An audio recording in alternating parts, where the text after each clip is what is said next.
Josh again. We are looking at the mix for I'm Alright, and today we're going to be going over bass, piano, electric guitar, and the two acoustics. So let's go ahead and listen to how I got these mixed in. Let's start off. What I'm going to do is that I just chose actually a place where I thought the bass had the most kind of movement, what I wanted to hear, where I wanted to hear it. It's kind of a focal point for me, this whole instrumental one. Let's listen to it with everything in.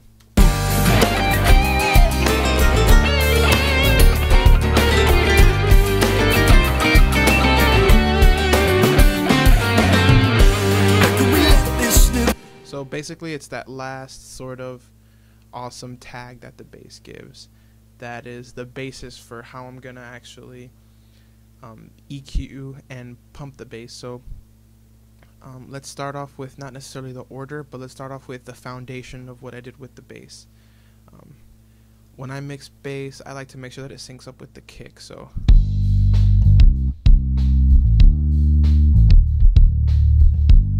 what we're doing there is just to check that we're not losing any punch in the kick and the bass. And the way I did that, we're going to look at basically our bass for the bass guitar and then our bass for the kick. And what I did here is that I made sure that these were kind of separate, so the two crossovers aren't actually interacting. So they're about 32 hertz apart, which to my ear, I don't hear lots of crossover and lots of wobble. Usually when two things are really close frequency wise, and if they're not just perfectly dead on, you're going to hear wobble and the bass isn't going to be stable, going to sound phasey. It's just not going to sound right when you listen to it back. So what I did is just make sure that they were far enough apart. You can see here that the bass is about at 64 hertz. I have a 1.8 dB increase in intensity, and that really gives it a nice feel. So if I were to just listen to the bass, when I'm getting all the fundamental frequencies of the bass just nice and tight and together. And when I go back for the kick,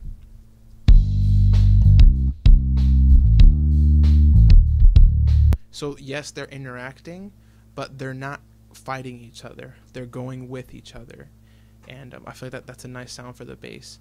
Now, in order to emphasize that one part that's towards the end of this instrumental, so if we can find it again. What I wanted to do there was EQ the bass a bit just to emphasize that one spot. So this is basically what I did to get it to do that. What I did is I searched around with a high Q, basically just increased the Q, and so basically I made it really narrow. Then you can kind of search around by fluctuating this knob, you know, where you want to find the frequency you were looking for. Then you kind of stretch the Q back out, kind of find where it is. So I'm going to look for it again.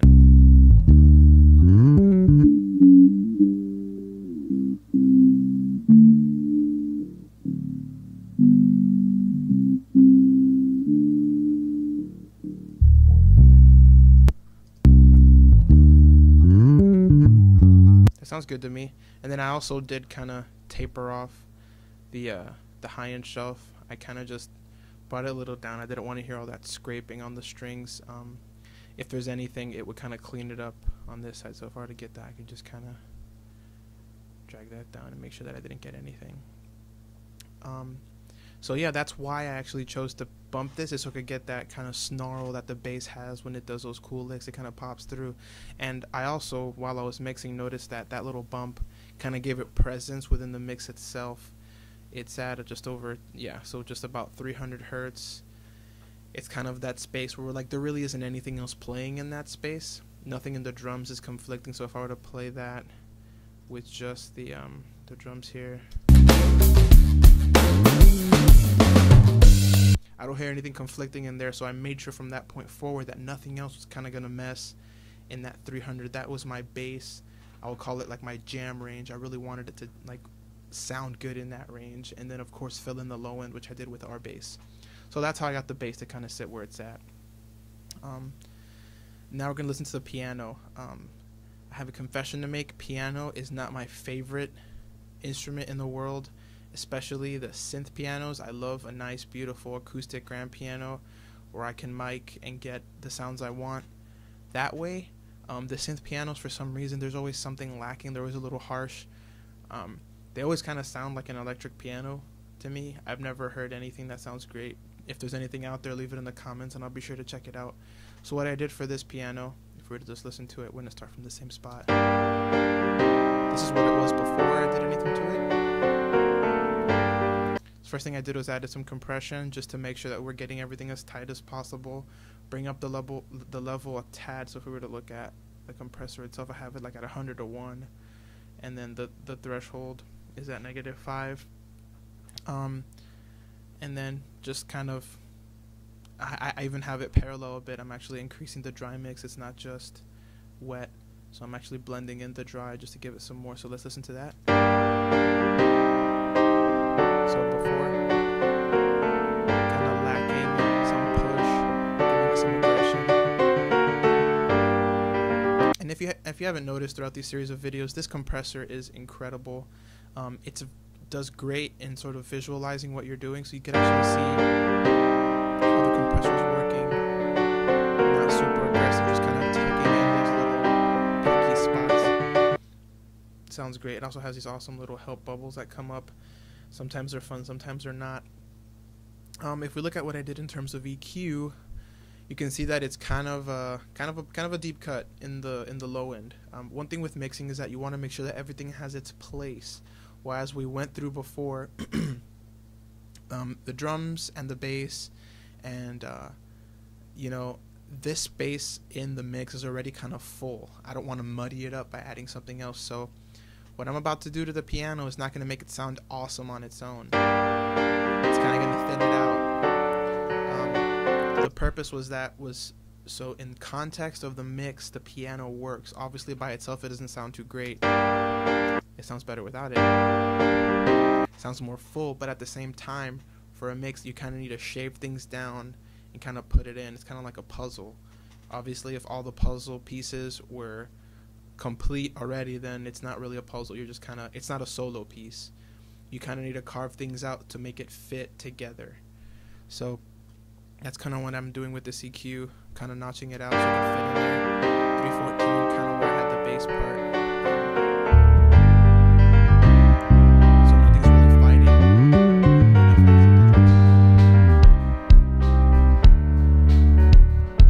So you can see nothing's really fighting so far in the mix. That's great. We want to make sure that everything has its spot and at the same time gels together. So, but kind of like most of you, solo here. Just like most of you, I wasn't happy with this. Even though it was fitting in the mix, I still wanted to do a little more to kind of give it some presence. So what I did is that I used Saturn again with the basic O setting saturator and kind of gave it its own spot. Kind of boosted the low end with some heavy saturation, the high end with the gentle. This is just the basic preset, and what that does, I'm going to do before. So if you hear what that's doing, it's making it louder, obviously, but it's also adding thickness, but not thickness in terms of a bassy, heavy kind of way. It's adding a nice top weight to it, making it present, but at the same time it's living within its frequencies that we assign to it. I'm making sure that it's living in that same domain that we set for it initially. So I didn't tweak with the drive, with the dynamics or any of that. I kind of liked it where it was, so I kind of set it and moved on. So again, this is what it is with everything. Back on Saturn, that's the biggest difference. Back on the EQ, you hear the girth at the bottom end, and then the EQ, I'm sorry, the compressor. Go ahead and add it back in. And that's the way it'll fit into the mix there. Let's just listen to it just for context.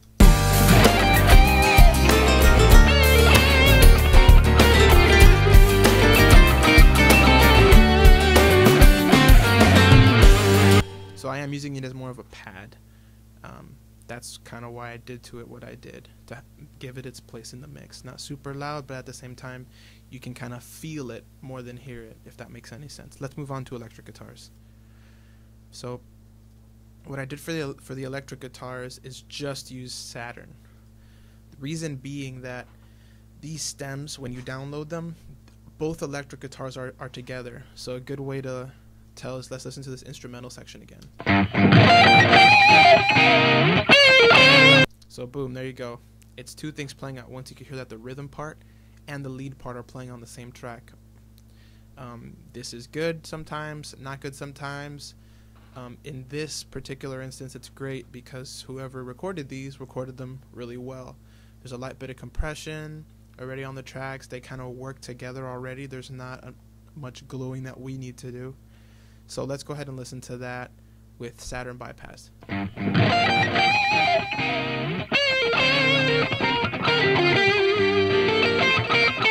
First thing right off the bat, it is a little bit low.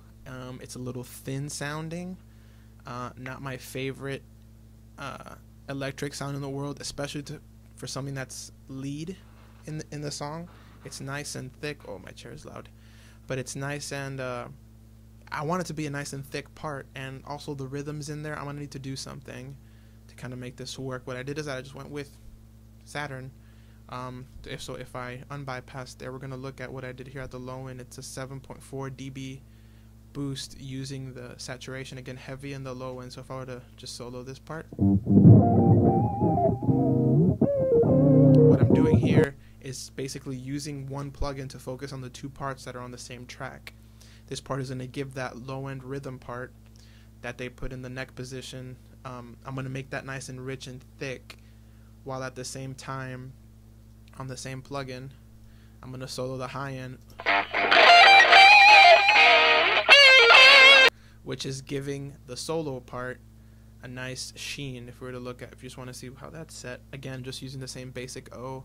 I might have tweaked with the drive a little bit and the frequency just a hair, but they do a great job at setting up these presets, and this one is just perfect for this exact application of splitting two parts that are in the same track and treating them slightly differently. Obviously there's a bleed between the two, but together they just sound great. So let's listen to it. Just nothing soloed.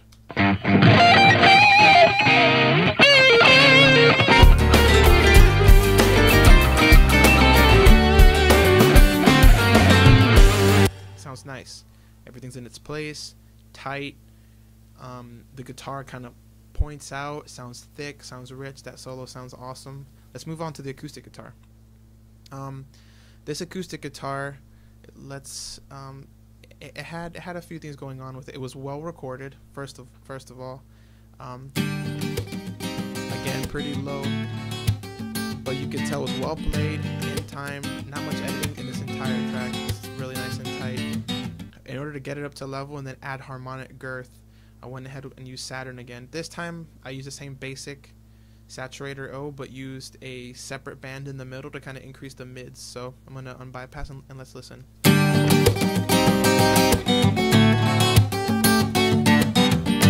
Besides the tuning issues, I'm gonna go band by band. Let's listen to what I did in the low end here.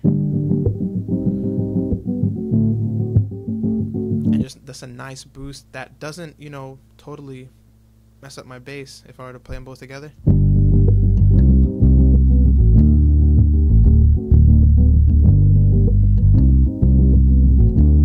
So they still kind of play nice. There is a light bit of crossover there, but in the grand scheme of things, it worked. Something at the time of my original mixing didn't really lead me to stop, but it does sound. It sounds all right. It could be better. I could drop this down.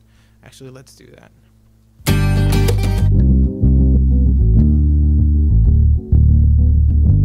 There you go. Now everything's kind of popping a little better.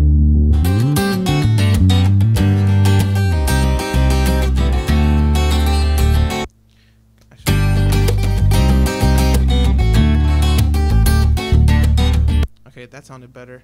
The bass is kind of working. The bass is working well with that lower end saturation. Let's listen to the mids now. I'm gonna unsolo the bass here. And what this is doing is giving it a little bit of pop to the whole mix, which is what I wanted to achieve here. The frequency is right at 250, so a little lower than that cut frequency that I wanted for the bass for that nice poppy part. where I wanted it to just stand out. This is right just under that, but gives it a nice bit of harmonic boost. I did boost it quite a bit, about 16 dB, but it just sounds so nice and full. I really liked it that way, and plus the drive isn't that hard. So if we were to go into the high frequency, just a nice gentle saturation if we were to solo up here. And this is that nice sparkle that I want to kind of come through with the acoustic guitar. And acoustic guitar is kind of by nature a nice sparkly instrument, and I want it to really pop through without being annoying. So it's kind of a, it is kind of a high-end boost, but it is driven to kind of dampen it. It's not going to pierce your ears. So let's listen to it again. So you can tell that the working around. And let's move on to the next plugin I have here is the Pultec simulated plugin, the Puig Tech. I'm pretty bad at pronouncing these, but whatever. Nothing in the low end. Again, I kind of did what I wanted to do to the low end using that plugin. So, whoops, I wanted to just attenuate or pump the, boost the high end at 12.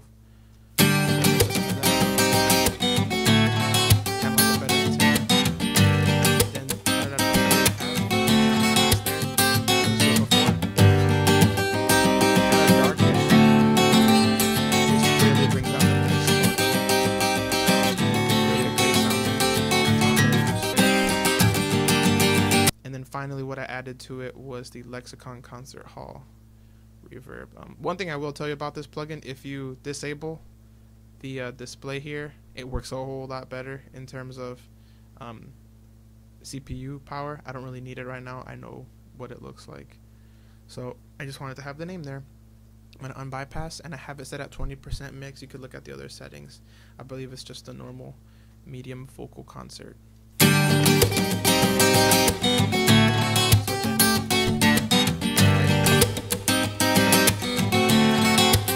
And the reason I like adding reverb to a guitar is that it gives you that space.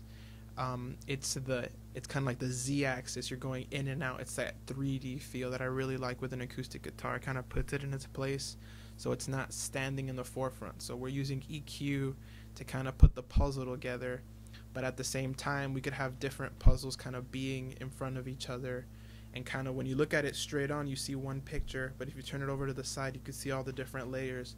Now we're going to add a layer into our mix with adding this acoustic guitar, kind of pushing it back, which is what this reverb is going to do. So again, let's listen to it in context in the mix.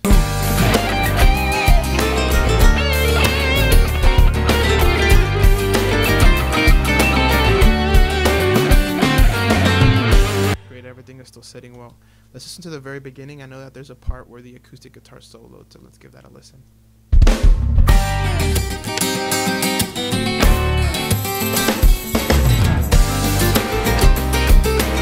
That sounds great. It's living in there, still has that nice presence in the beginning of the song, doesn't sound too far back, but when the song gets going, it does sit well in its spot. So let's move on to the second acoustic guitar, which is kind of a more staccato playing, nice kind of lead acoustic, you could call it.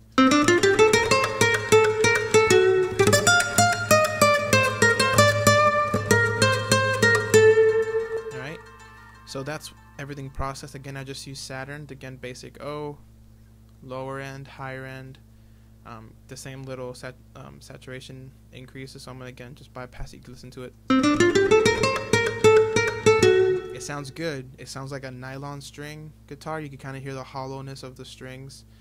You can hear the body of the guitar. You can also hear a verb already in the track itself. So there's really no need to add more verb. It sounds like it's nice and in there already. So what I did is I just used Saturn to make everything a little more present. And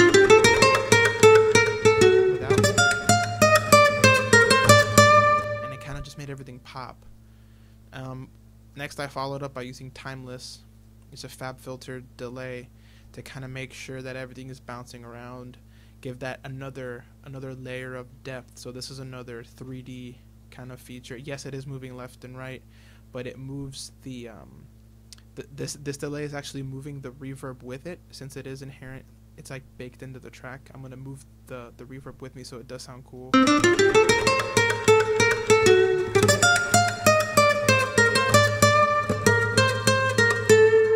One thing to notice with Timeless is that it does make the track stereo. So if I were to use my mix window to show you, it makes the track stereo just by using it. It's a stereo plugin. So, oh, hold up, that's weird. I have a reverb on the channel, but it doesn't show up over here. Well, that's a funny little glitch. Looks like I do have a Lexicon reverb on as like an acoustic, huh? Okay. Well, anyway, actually, let me go ahead and bypass it. So we're. Oh, I totally needed that.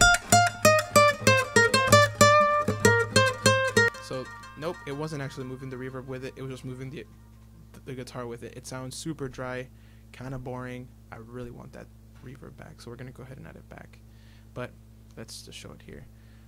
But before we get there, the next step was that I added again my Pultec, and I went ahead and added 12K, kind of my air band, and kind of push it through by making it just a little bit more poignant.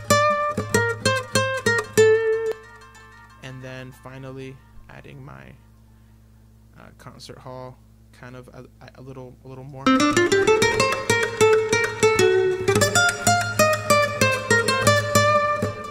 Again, very rich, very deep sounding, beautiful reverb that makes the guitar just kind of fit better, put it in its place, and in context it just sounds, it just works.